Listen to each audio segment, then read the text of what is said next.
En el nombre de Jesús oramos. Aleluya. Y el pueblo de Dios dice amén. Vamos a comenzar a alabar el nombre del Señor.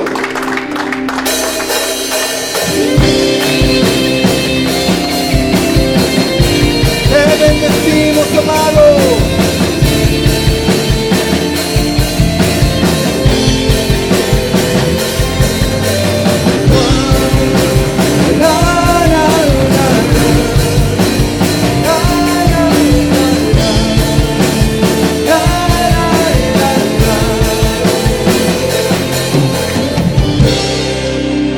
Atrapado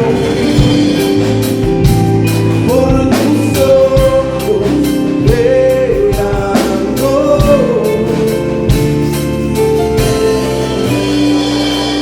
consumido estoy por tus sueños, mi Señor,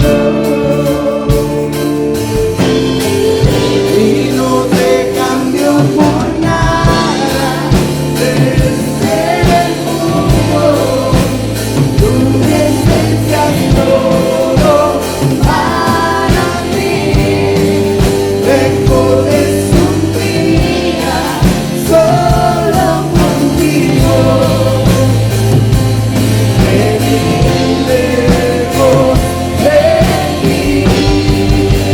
Dios canta, y cuanto más te conozco, mucho más yo te amo, mi amado querido. Y cuanto más te conozco, mucho más yo te amo, mi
amado querido Jesús.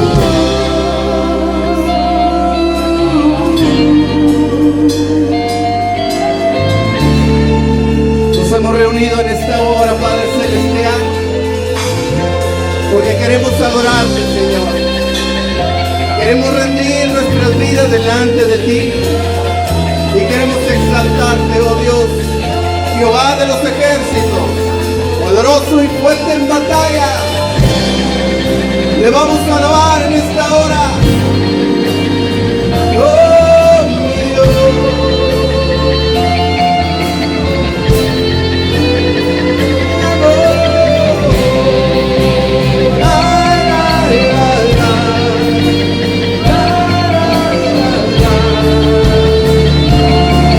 Vamos con júbilo.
grande porque es para nuestro Dios. Y venimos con un corazón agradecido en esta mañana por todos los regalos que Dios nos ha dado.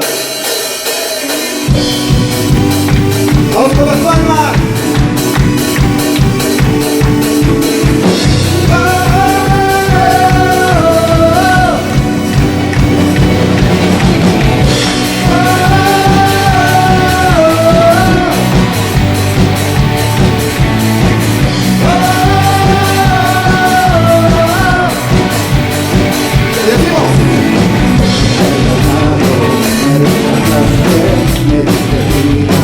Me levantaste.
corazón dándole gracias por todo lo que Él nos ha dado, por sus regalos, por sus bondades, por los milagros que han sucedido en nuestras vidas. Amén. Damos las gracias. Queremos adorarte en esta hora, Señor. Queremos entregar esta adoración delante de ti.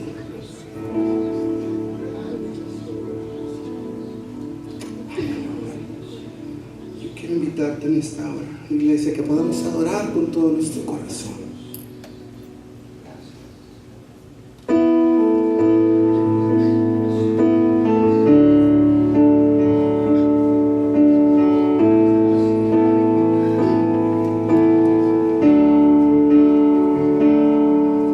Cuando veo tu grandeza, reconozco que eres Dios. Al estar en tu presencia, puedo oír tu corazón. Puedo sentir tu amor recorriendo mi interior, y al escuchar tu voz encuentro dirección. Quiero estar en tu presencia, respirar de tu amor, contemplando tu belleza. Quiero adorarte, mi Dios, mi Dios.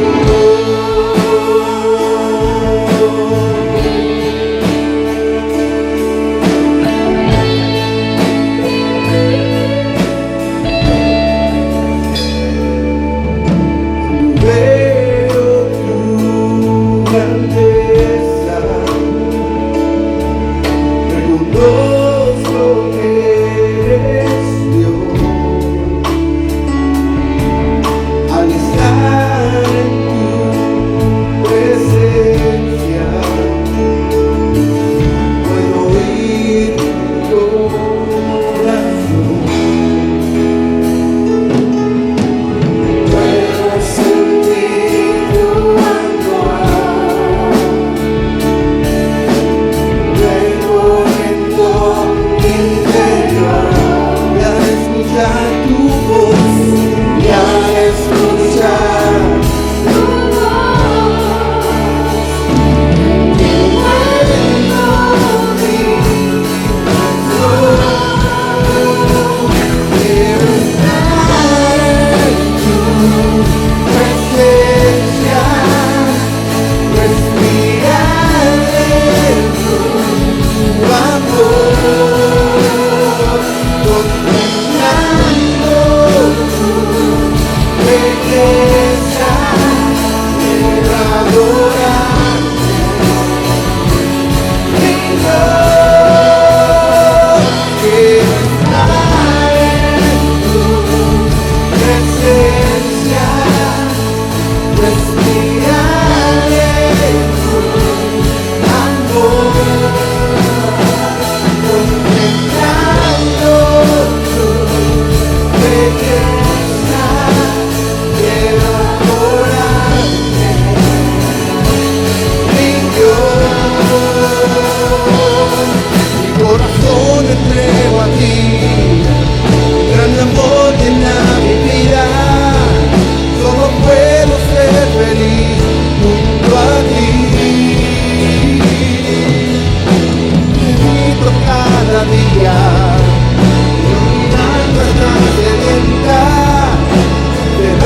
Oh, gracias, mi amado. Dale gracias en tu lugar. Oh, gracias, Padre.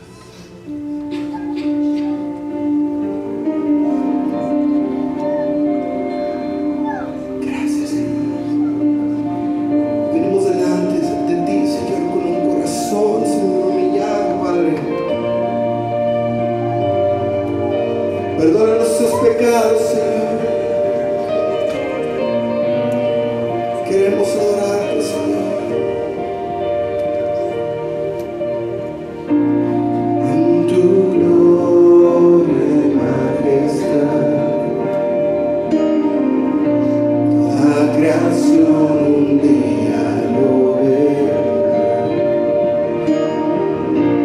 Su esplendor y santidad cubrirán el cielo y la tierra. Se oirán ángeles cantar.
Gloria a Dios, estamos listos, ahora sí, gracias.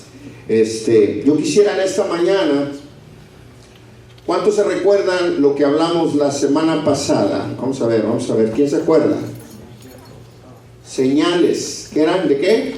Los últimos tiempos. Las señales del fin de los tiempos fue lo que estuvimos hablando la semana pasada, y estuvimos hablando, qué bien, no traje los lentes, pero aquí voy a leer. Estuvimos hablando la semana pasada acerca de las señales del fin de los tiempos, y estuvimos leyendo en Mateo 24, donde nos decía, hablaba acerca de varios eventos que se darían antes de la venida de Cristo, ¿verdad? Y entre ellos mencionaba del versículo 3 al versículo 14, no lo voy a leer, pero voy a dar un recuento rápido. Y decía que entre las señales del fin de los tiempos, gracias, tengo 20 pares, pero todos están en la casa, gracias, ahora sí los puedo ver, ahora sé lo que sintió la abuelita del lobo feroz, ¿cómo se llama? Ok, para verlos mejor, gracias. Varias de esas señales, eran oír guerras y rumores de guerra, algo que estamos viendo todos los días. Mencionaba acerca que se levantaría nación contra nación. Mencionaría acerca de pestes, hambres y terremotos. Todos los días los estamos escuchando y viendo. Acerca de que dice, otro de los puntos era, os matarán y seréis aborrecidos. Estamos viendo cómo la persecución está en todo lo que da, en todos los países del mundo, aún aquí. Aquí se nos ha quitado muchas de las libertades que teníamos para poder evangelizar. Tú le dices a una persona en la calle, Dios te bendiga, y se ofende. Nosotros hemos visto como en alguna tienda, en alguna vez recientemente, una de las personas que atendía vino y le dijo Dios te bendiga a un cliente. Y esa mujer se dio la media vuelta y la reportó porque le dijo, yo soy atea, ¿por qué me dices Dios te bendiga? ¿Por qué? Porque hemos perdido la libertad de poder compartir el evangelio. Ni siquiera le estaban evangelizando, le estaban bendiciendo a la mujer. Dice, tropezarán y se aborrecerán. Hemos visto cómo se levantan hijos contra padres y padres contra hijos. Falsos profetas se levantarán y engañarán a muchos. Hay un montón de doctrinas en estos últimos tiempos que han venido verdaderamente a confundir a muchos. Y estamos viendo el cumplimiento de la palabra acerca de la apostasía, porque muchas personas se han retirado del evangelio. Nos hemos convertido muchas veces en, ya no somos cristianos, somos simpatizantes del evangelio, ¿verdad? Porque, nos gusta escuchar, pero mantenemos la distancia. ¿Por qué? Porque no queremos comprometernos. Dice también, multiplicará la maldad. Hablábamos acerca de los índices de violencia, de abuso, de cómo está ahorita el divorcio al 50% en este país. De cada 2 parejas, una se divorcia. ¿Cómo está el aborto? ¿Cómo han muerto millones de babies que han sido muertos, verdad? Y dice, por consecuencia de esto, el amor de muchos se enfriará. Y estamos viendo verdaderamente cómo hay un enfriamiento. Hay personas que dicen, saben, estamos en los últimos tiempos, pero sin embargo hay apatía. Muchas veces hay enfriamiento en el corazón de muchos.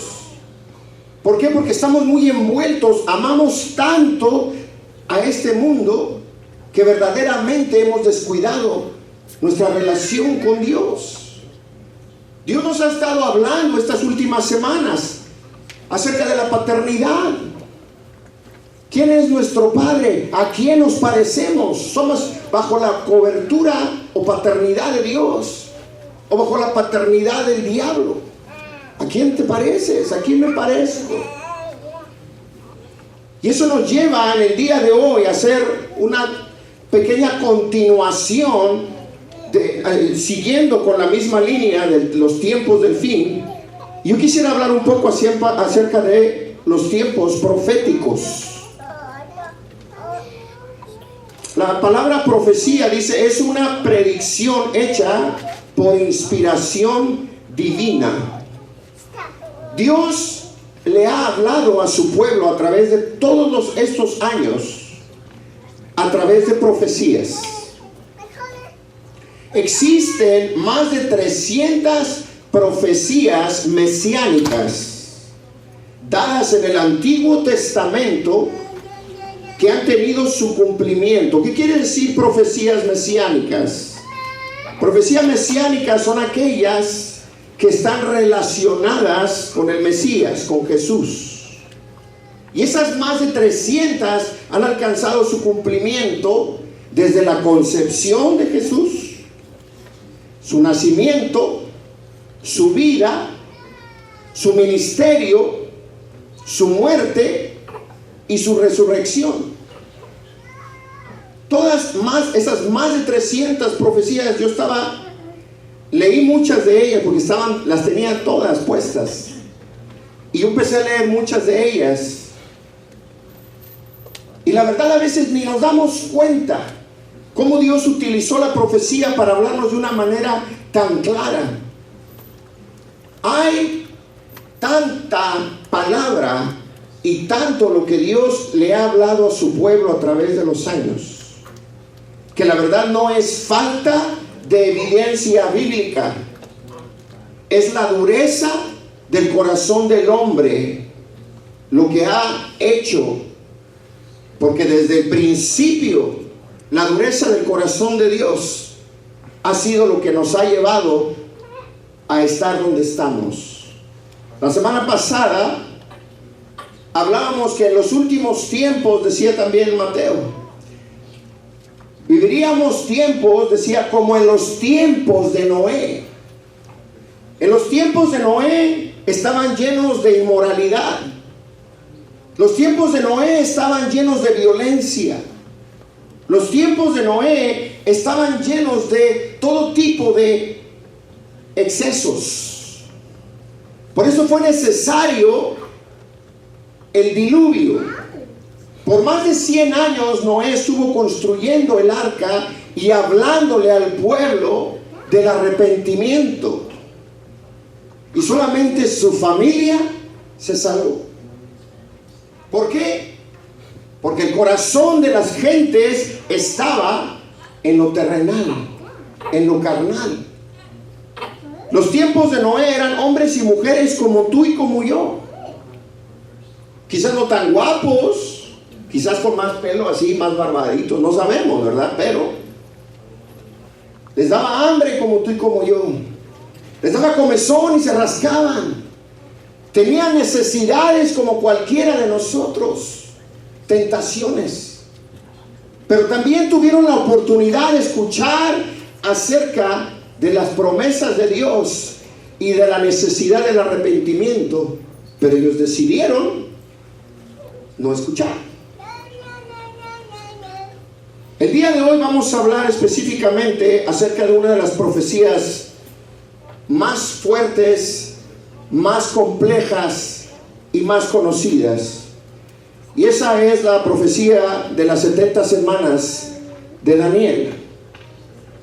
No voy a entrar en mucha profundidad, pero vamos a hacer un recuento para entenderlo. Aquí estamos, yo no estoy aquí para enseñar ni ustedes están aquí para escuchar. Todos estamos para aprender y a eso hemos venido. Así que vamos a aprender juntos. Yo voy a dar un recuento de lo que estaba sucediendo en el capítulo 9 de Daniel en un momento. En el capítulo 9 de Daniel habla de dos profecías. Comienza hablando Daniel acerca de la profecía que había sido dada en Jeremías 25:11. ¿Por qué? Porque el pueblo de Israel, el pueblo judío, estaba totalmente metido en la idolatría. Había desobediencia, había frialdad. Se habían apartado totalmente de Dios, por lo cual Dios les manda una corrección, un castigo, algo que vendría a ser un tiempo donde ellos iban a ser exiliados y la ciudad iba a ser destruida. La profecía de Jeremías, la vamos a leer ahora, está en el capítulo 25 y en el versículo 11. Y la profecía que Jeremías dio a su pueblo, al pueblo, decía: toda esta tierra será puesta en ruinas y en espanto, y servirán estas naciones al rey de Babilonia por 70 años. Esta era la profecía que Dios había dado, en la cual el pueblo de Israel y Judá iban a ser llevados a un cautiverio a Babilonia por 70 años. Se habían llevado, hubo varios exilios, por decirlo de esa manera, pero la primera de los cuatro exilios que hubo en ese tiempo, los primeros en ser llevados a Babilonia fueron hijos de príncipes. Eran lo más selecto del pueblo de Judá, lo más preparado. Sacaron los jovencitos, dice, y se los llevaron cautivos y les permitían vivir de acuerdo a las leyes que se llevaban en Babilonia, que como todos sabemos, todo era idolatría. Pero hubo entre ellos varios de los príncipes que fueron llevados en este tiempo, y ellos fueron Daniel, Jeremías y Ezequiel, tres de los profetas mayores que en ese tiempo habían sido llevados a la cautividad. Entonces, la primera de las profecías, ahí la tenemos, que era Dios hablando al pueblo y diciéndoles que tendrían un periodo de 70 años de servidumbre, donde serían esclavizados bajo el reinado de Babilonia. Pero la segunda, vamos a leerla ahora, está en el capítulo, ahí mismo en el 9, pero vamos a leer detenidamente en el versículo del 20 al 27. Quiero que pongas atención. Si tienes tu Biblia, la quieres sacar, ábrela. Si no, aquí voy a poner todos los versículos. Pero comienza diciendo, dice, estaba Daniel ahí, ¿verdad? Dice Daniel: aún estaba hablando y orando y confesando mi pecado y el pecado de mi pueblo Israel. Dice: y derramaba mi ruego delante de Jehová mi Dios por el monte santo de mi Dios. Aún estaba hablando en oración cuando el varón Gabriel, el arcángel, dice, a quien había visto en la visión al principio, volando con presteza, vino a mí como a la hora del sacrificio de la tarde. Hago un pequeño paréntesis. El reloj judío empieza cuando comienza la luz del día. Entonces, las 6 de la mañana es la hora primera, las 9 de la mañana es la hora tercera. Por consiguiente, la hora de la tarde había dos sacrificios. El sacrificio de la mañana era a las 9 de la mañana, y el sacrificio de la tarde era a la hora novena, que eran las 3 de la tarde. Así que continuamos leyendo en el 22. Dice: y me hizo entender y habló conmigo diciendo: Daniel, ahora he salido para darte sabiduría y entendimiento. Al principio de tus ruegos fue dada la orden, y yo he venido para enseñártela, porque tú eres muy amado. Entiende pues la orden y entiende la visión. Ponga atención aquí. Versículo 24. 70 semanas están determinadas sobre tu pueblo y sobre tu santa ciudad, para terminar la prevaricación y poner fin al pecado y a expiar la iniquidad, para traer la justicia perdurable y sellar la visión y la profecía. Continúa diciendo, dice, y ungir al santo de los santos. Versículo 25. Sabe pues y entiende que desde la salida de la orden para restaurar y edificar a Jerusalén, recuerden que la ciudad había sido devastada y el templo había sido destruido. Dice, desde la salida de la orden para restaurar y edificar a Jerusalén hasta el Mesías príncipe, habrá 7 semanas y 62 semanas. Son 2 diferentes periodos. Punto y coma, lo que separa. Dice, se volverá a edificar la plaza y el muro en tiempos angustiosos. Y después de las 62 semanas, se quitará la vida al Mesías, no por sí, dice, y el pueblo de un príncipe que ha de venir destruirá la ciudad y el santuario, y su fin será como inundación, con inundación, y hasta el fin de la guerra durarán las devastaciones. Versículo 27, y por otra semana se confirmará el pacto con muchos. A la mitad de la semana hará cesar el sacrificio y la ofrenda.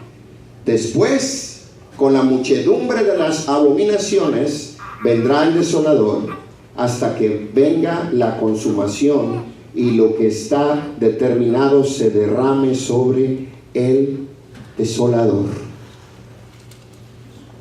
Yo lo leí muchas veces anteriormente y no le entendía eso. ¿Pero qué? Que 70 semanas y que 7 y que 62. Es una profecía tan importante que en esta mañana la vamos a ver un poquito más despacio. Si comenzamos viendo en el versículo 24, ¿cuál es el propósito de estas 70 semanas? Vamos a ver eso primero. Pongamos atención para poderlo entender. Leíamos en el versículo 24 que decía, número 1 era el propósito, terminar la prevaricación. ¿Qué es la prevaricación? ¿A qué se refiere con la prevaricación? Prevaricación es la rebelión, las transgresiones.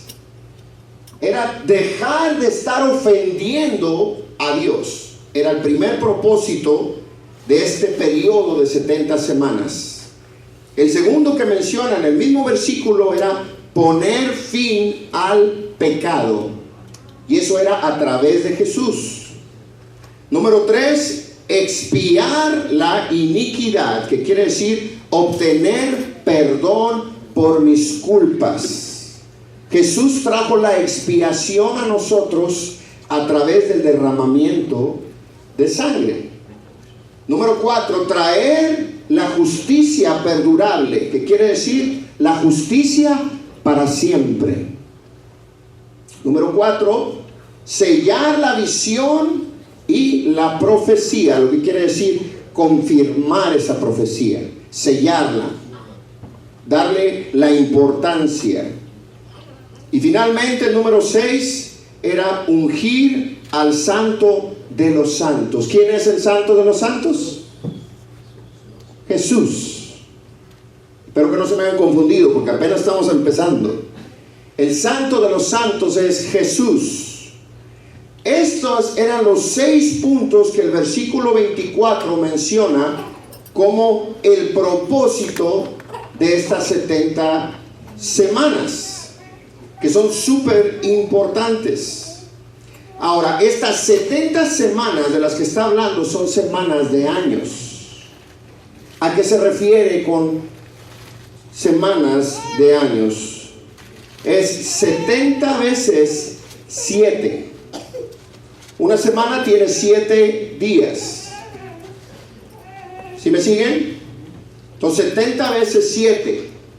Pero como son semanas de años, son 7 por 7 son 49. En años serían 490 años.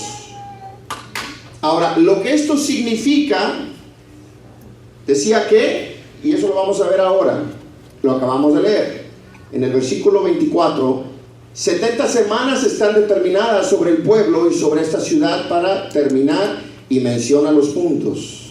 Pero mira el 25, sabe pues y entiende que desde cuándo comienza este periodo de 490 años.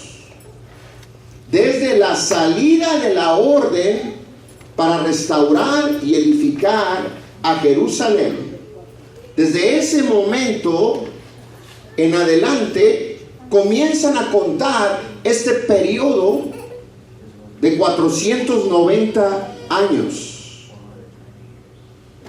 Así que era desde el momento en que esa orden fue dada. Ahorita vamos a ver en qué año fue dada. Ahora, ahí comienza, y lo dice, 7 semanas y 62 semanas más. Segundo periodo eran 7 y de ahí eran 62. Dice, se volverá a edificar la plaza y el muro en tiempos angustiosos. Eran momentos difíciles cuando se hizo esta reconstrucción de la ciudad. Ahora el versículo 26 dice, y después de las 62 semanas se quitará la vida al Mesías. O sea que vamos por partes. Comenzó cuando se dio la orden de reconstruir el templo y la ciudad. Y va a terminar esas 69 primeras semanas, dice, cuando se le quita la vida al Mesías. Dice, mas no por sí.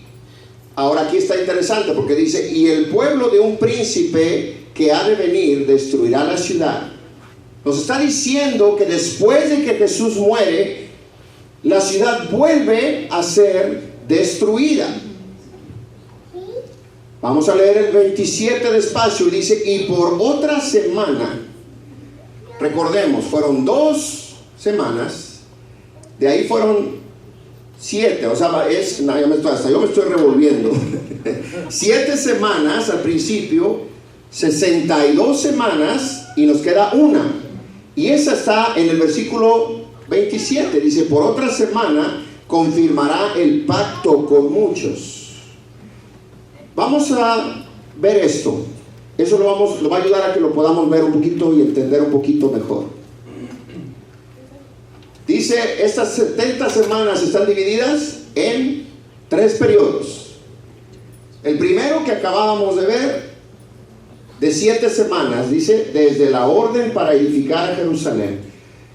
El poder reconstruir y restaurar la ciudad tomó más de 40 años. Algunos dicen 49, que nos daría ese primer periodo de 7 por 7, que serían 49 años.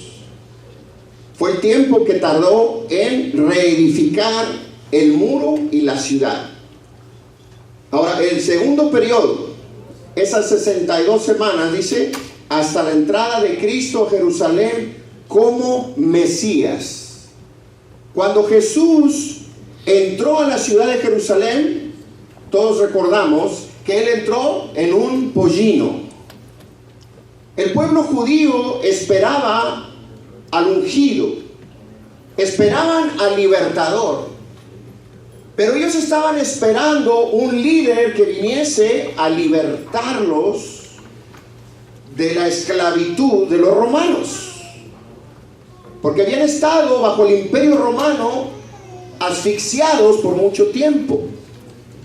Por eso cuando Jesús viene y entra, esa entrada triunfal, lo que conocemos como el Domingo de Ramos, ¿verdad? Unos días antes de su muerte, esa entrada triunfal en un pollino trajo confusión a muchos, porque decían, este es el que nos va a liberar, este es el Mesías que habíamos estado esperando. Y muchos no creyeron. Entonces aquí nos dice que ese segundo periodo termina cuando la entrada triunfal de Jesús a Jerusalén. Ahora, dice aquí estamos el día de hoy. ¿Por qué? Porque ahorita, desde la muerte de Jesús para acá, han pasado más de 2000 años. Han pasado más de 2000 años. Y eso es lo que se conoce como el tiempo o periodo de gracia. Dice aquí, dispensación de la gracia. ¿Por qué? Porque ya no estamos bajo la ley. Ahora tenemos el Espíritu Santo y ya no es necesario ser limpiados con derramamiento de sangre. Ya no tenemos que sacrificar en el altar. ¿Por qué? Porque Jesús fue el Cordero que fue a la cruz y fue sacrificado para que tú y yo obtuviésemos nuestra redención. Ahora dice aquí, desde la crucifixión de Cristo, dice, la destrucción de Jerusalén en el 70 después de Cristo, la formación de la iglesia de Cristo hasta el arrebatamiento. Ahora, aquí, antes de que comience la semana 70, aquí en este punto, es donde va a ser el arrebatamiento de la iglesia. Espero que me estén entendiendo. Ahorita ya pasaron 69 semanas proféticas. Estamos aquí en este punto. No tiemble, no tiemble. ¿Verdad? Aquí estamos. En el periodo de gracia. En el momento del arrebatamiento, cuando nos vayamos con Cristo, que yo creo que todos nos queremos ir, y si no, ahí me platican, comienza lo que sería la última semana o la semana número 70. Y esa semana va a dar inicio, dice, desde la firma del pacto de paz. En ese momento, el anticristo va a salir a escena. Después del arrebatamiento de la iglesia habrá gran caos y confusión. Se va a levantar el anticristo y va a ser el héroe de la película. ¿Por qué? Porque va a venir a organizar lo desorganizado. Y él va a venir y va a querer poner una moneda mundial, una religión mundial. Y lo que va a terminar por pasar, él va a firmar un tratado de paz entre el pueblo de Israel, porque los judíos, la mayoría, la gran mayoría así grandísima, obviamente no recibieron a Jesús como Mesías. Por lo cual no se van a ir en el rapto. El tiempo de la tribulación y de la gran tribulación será la oportunidad que ellos tendrán para reconocer a Jesús y darse cuenta que verdaderamente ese hombre al cual ellos ignoraron era el Mesías Salvador al cual ellos estaban esperando. Esta última semana se va a dividir en dos partes. 3 años y medio de tribulación y los últimos 3 años y medio de gran tribulación. Ahora la Biblia dice que el anticristo va a firmar un tratado de paz donde todo el mundo se va a quedar, wow, qué grande es este hombre, ¿verdad? Porque lo que no pudieron hacer ninguno de los líderes políticos, el anticristo va a tener la facultad de hacerlo. Pero dice la Biblia que después de 3 años y medio, lo acabamos de leer, él va a romper ese pacto que él firmó y va a hacer en el templo lo que se llama la abominación desoladora. Esa abominación, se cree que él va a venir y ofrecerá quizás sacrificios de idolatría en el templo de Jerusalén. Ahora vamos a seguir adelante, que espero que me estén entendiendo hasta aquí, ¿verdad? Bueno, antes de pasar a eso, yo quiero más o menos tomar una idea.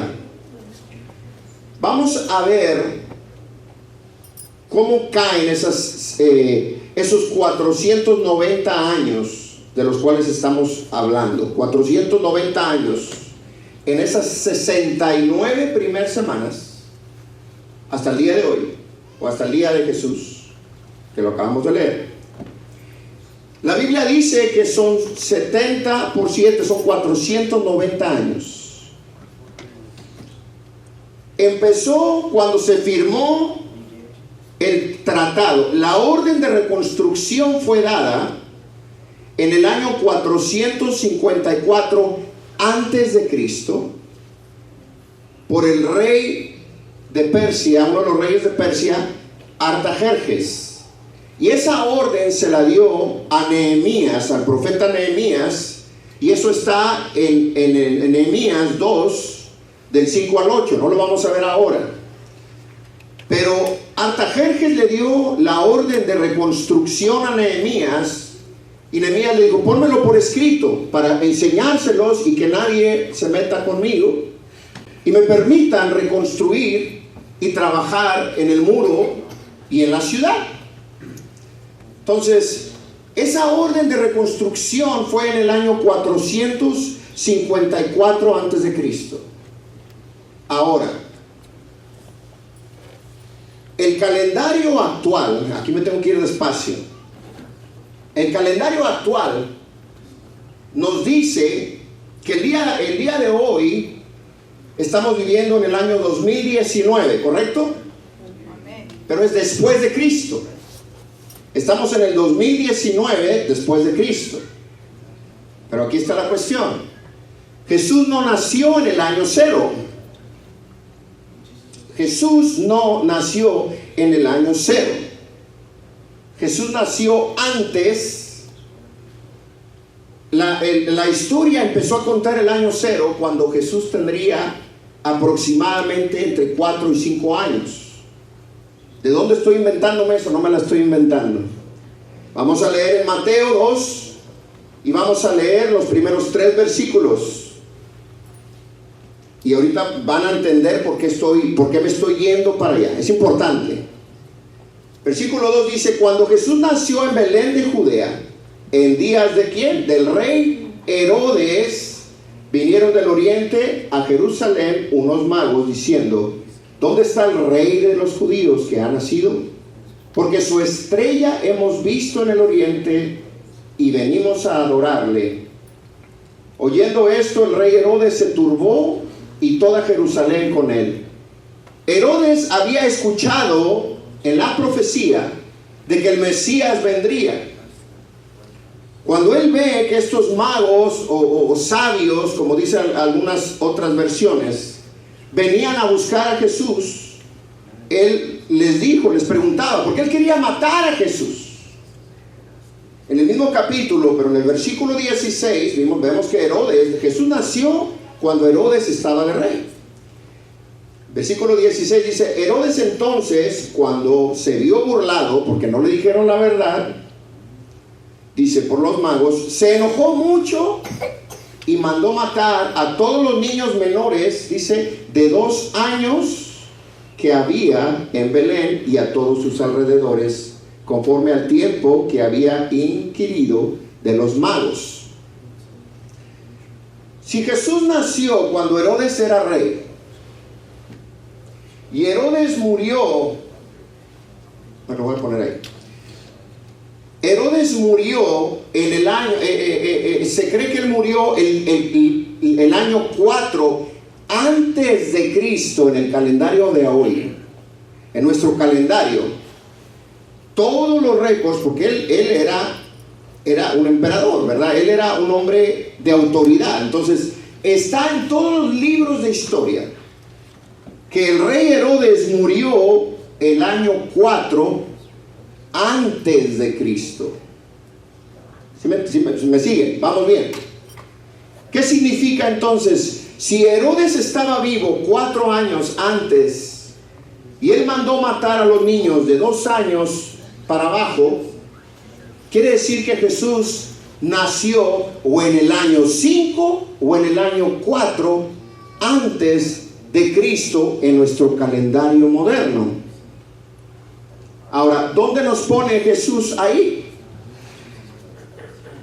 Si Jesús tenía 30 años cuando comenzó su ministerio y nació el año 4, vamos a decir que Herodes murió ese mismo año. Eso quiere decir que Jesús comenzó su ministerio, vamos a hacer las matemáticas, en el año, si empezó a los 30 años y nació en el 4, en el año 26 después de Cristo. En el año 26 después de Cristo. Tuvo 3 años de ministerio, lo que significa que Jesús murió en el año 29. Algunos tienen cara de que están bien perdidos, pero espero que me entiendan. En el año 29 después de Cristo es cuando Jesús murió. Ahora, si sumamos 445 años, que fue cuando se dio la orden. ¿Alguien tiene una calculadora? A ver, ayúdenme. 445 fue cuando fue dada la orden. Perdón, 454. 454 fue dada la orden. De ahí al año 0 son 454. Más 29, ¿son cuántos? 483. 483. O sea que eso quiere decir que estamos 483 años, que son exactamente 69 semanas. 69 por 7 son 483. Eso nos da la matemática. 69 semanas hasta la muerte de Jesús. 69 por 7, 483. Es exactamente la numerología que nos da desde el momento en que fue dado, se firmó el edicto, hasta el año 29, que fue cuando Jesús murió. ¿Sí me entendieron? Y si más vale que diga que sí, porque si no se lo explico otra vez. Muy bien. Ahora, en Daniel 12:4. Bueno, antes de leer eso, quiero explicar algo también. Quería que quedara bien claro eso, ¿verdad? Porque es importantísimo que podamos entender. Ok, en el año 70 después de Cristo,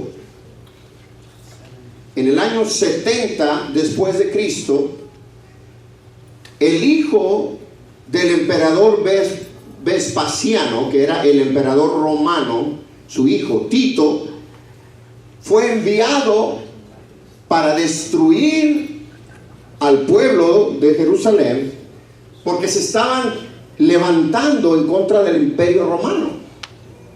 Y Tito no nada más fue a quererlos callar, ¿verdad?, sino que destruyó y quemó el templo y la ciudad y la devastó totalmente. Totalmente. Aquí lo debo tener. Aquí me encontré algo que está bien súper interesante. La destrucción de Jerusalén, de la cual acabábamos de leer hace un rato, y voy a regresar un poco. Aquí dice, y el pueblo de un príncipe que ha de venir destruiría la ciudad y el santuario.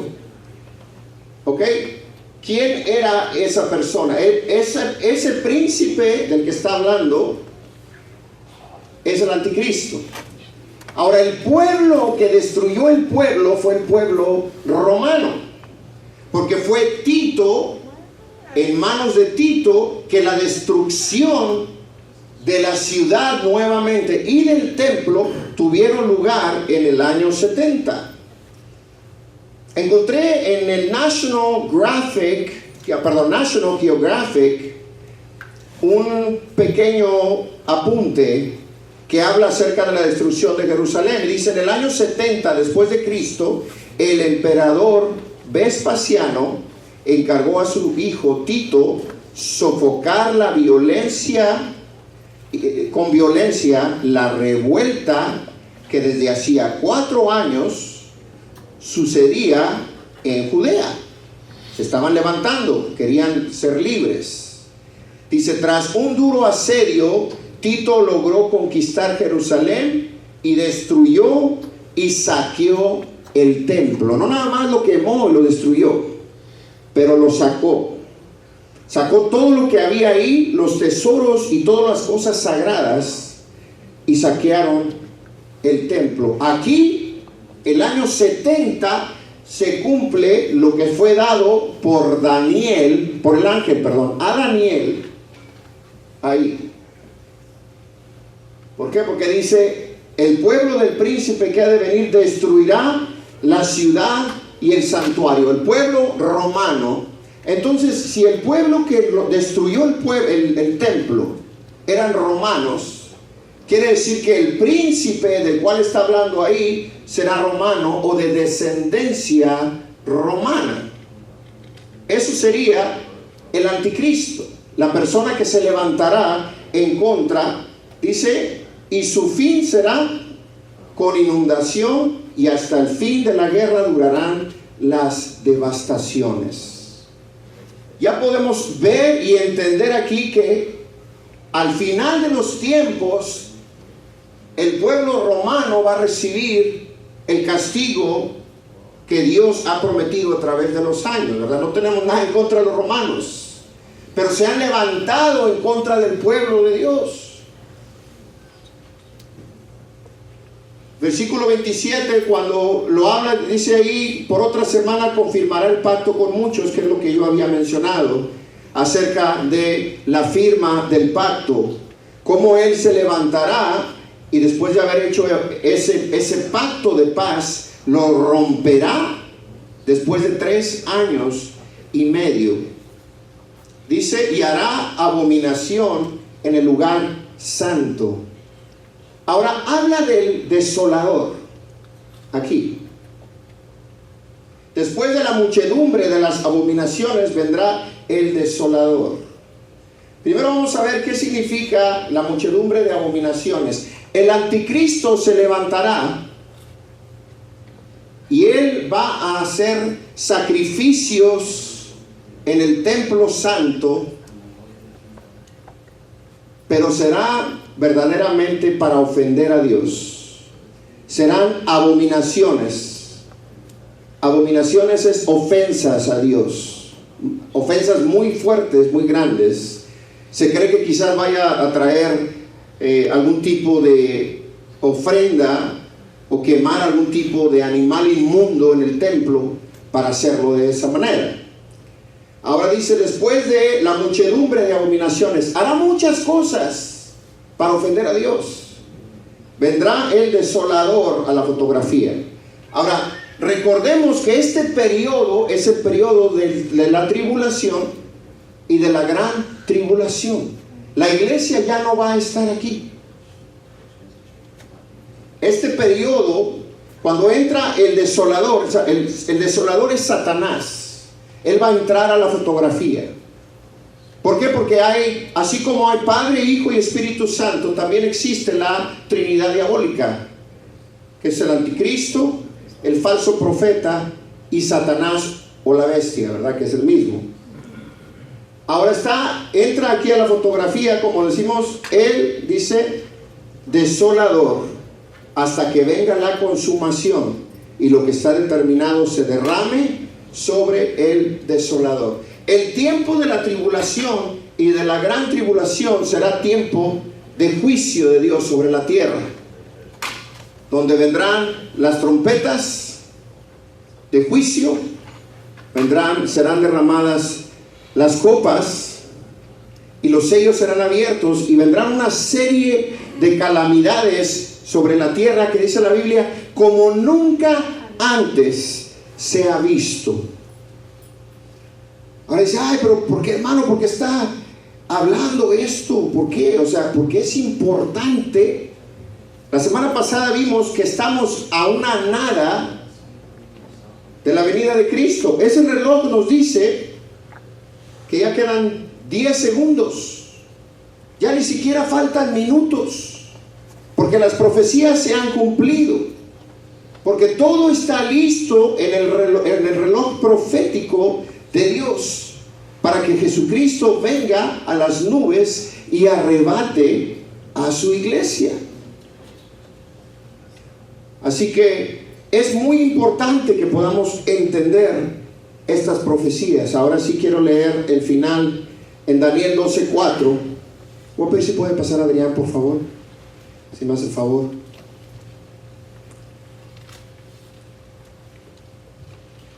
La semana 70 de Daniel, esta semana, esta profecía es de suma importancia porque nos abre nuestro entendimiento de qué tiempo estamos viviendo. Dice el versículo 4 del capítulo 12 de Daniel, dice, le dijo ya en el último capítulo, le dice a Daniel, pero tú, Daniel, cierra las palabras y sella el libro hasta el tiempo del fin. Hasta el tiempo del fin.